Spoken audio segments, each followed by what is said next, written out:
അങ്ങനെ നമ്മുടെ ആഗ്രയിലത്തെ രണ്ടാമത്തെ ദിവസമാണ്. അപ്പോൾ രാവിലെ തന്നെ നമ്മൾ എനിക്ക് കുളിച്ച് റെഡിയായി വീണ്ടും വെള്ള ഡ്രസ്സൊക്കെ എടുത്തിട്ട് നമ്മൾ താജ്മഹൽ കാണാൻ വേണ്ടി വന്നിരിക്കുകയാണ്. ഇത് മെയിനായിട്ടുള്ള എൻട്രൻസിൻ്റെ അവിടെയാണ്. അപ്പോൾ നമുക്ക് ഇങ്ങനൊരു വണ്ടി ഉണ്ടാവും. ആ വണ്ടിയിൽ നമുക്ക് ടിക്കറ്റ് എടുത്ത് അതിൽ പോകാം, അല്ലെങ്കിൽ നമുക്ക് കുറച്ച് നടക്കാനുള്ള ദൂരമുണ്ട്. അപ്പോൾ നമ്മൾ ലേറ്റ് ആവണ്ടല്ലോ എന്ന് വിചാരിച്ചിട്ട് എല്ലാവരും കൂടി വണ്ടി വിളിച്ചതാണ് നമ്മുടെ ടൂർ ഓപ്പറേറ്റർ ഇടുക. അപ്പോൾ ആൾ നമുക്ക് എല്ലാവർക്കും കോയിൻസ് തരികയാണ്. ഇങ്ങനെ ഇതാണ് ഇവിടുത്തെ ടിക്കറ്റ്, ഇങ്ങനെ കോയിൻസ് രൂപത്തിലാണ്. അപ്പോൾ നമ്മൾ പോണ വഴിക്ക് താജ്മഹലിൻ്റെ ഓരോ കാലഘട്ടത്തിലത്തെയും ഫോട്ടോസ് ഇങ്ങനെ കാണാൻ പറ്റും.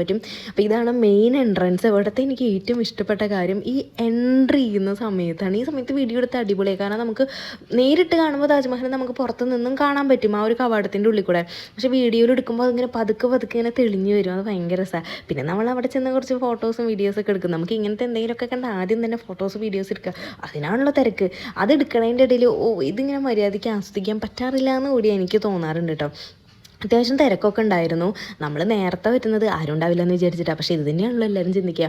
അപ്പോൾ നല്ല ഇങ്ങനെ മാർബിളോണ്ട് ഇങ്ങനെ പണിതിട്ടേക്കണതല്ല, അത് എത്ര ഇങ്ങനെ ഈ ഫോട്ടോസിനും വീഡിയോസിനും കാണുന്ന പോലെയല്ല, നേരിട്ട് കാണുമ്പോൾ കിട്ടുന്ന ഭംഗി അതത്രയേ ഉള്ളൂ. പിന്നെ ഇതിൻ്റെ ഉള്ളിലേക്ക് കയറണമെങ്കിൽ, അതായത് മെയിനായിട്ട് നമുക്ക് ഈ ഷാജഹാൻ്റെ മുംതാസിനെ ശവകുടീരം കാണാൻ കയറണമെങ്കിൽ പ്രത്യേകം വേറെ ടിക്കറ്റ് എടുക്കണം. പിന്നെ അതാ ഞാൻ എൻ്റെ കാല് കണ്ടോ, താറാവിൻ്റെ കാല് പോലില്ലേ. അപ്പോൾ ഇങ്ങനത്തെ ഒരു സോക്സ് പോലത്തെ, സോക്സ് അല്ല, അങ്ങനത്തെ ഒരു കവറിങ് കാലുമ ഇടാൻ അവർ തരും.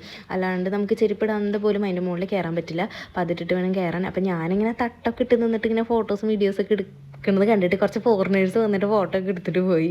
ഭയങ്കര രസമായിരുന്നു. അവർക്ക് ഇങ്ങനത്തെ ലുക്കൊക്കെ കാണുമ്പോൾ ഭയങ്കര ഇഷ്ടമാണ്. ഞാൻ തലേ ദിവസം ആഗ്രാകാൻഡിൽ വെച്ചിട്ട് ഒരാൾ വന്നിട്ട് എൻ്റെ ഈ ഷോൾ കാണാൻ നല്ല രസമാണെന്നൊക്കെ ഒരു ഫോറിനർ പറഞ്ഞു. അങ്ങനെ നമ്മുടെ ഒരുപാട് നാളത്തെ ഒരു ആഗ്രഹം പൂവണിഞ്ഞു എന്നുള്ള സന്തോഷത്തിലാണ് നമ്മൾ തിരിച്ചു പോകുന്നത്.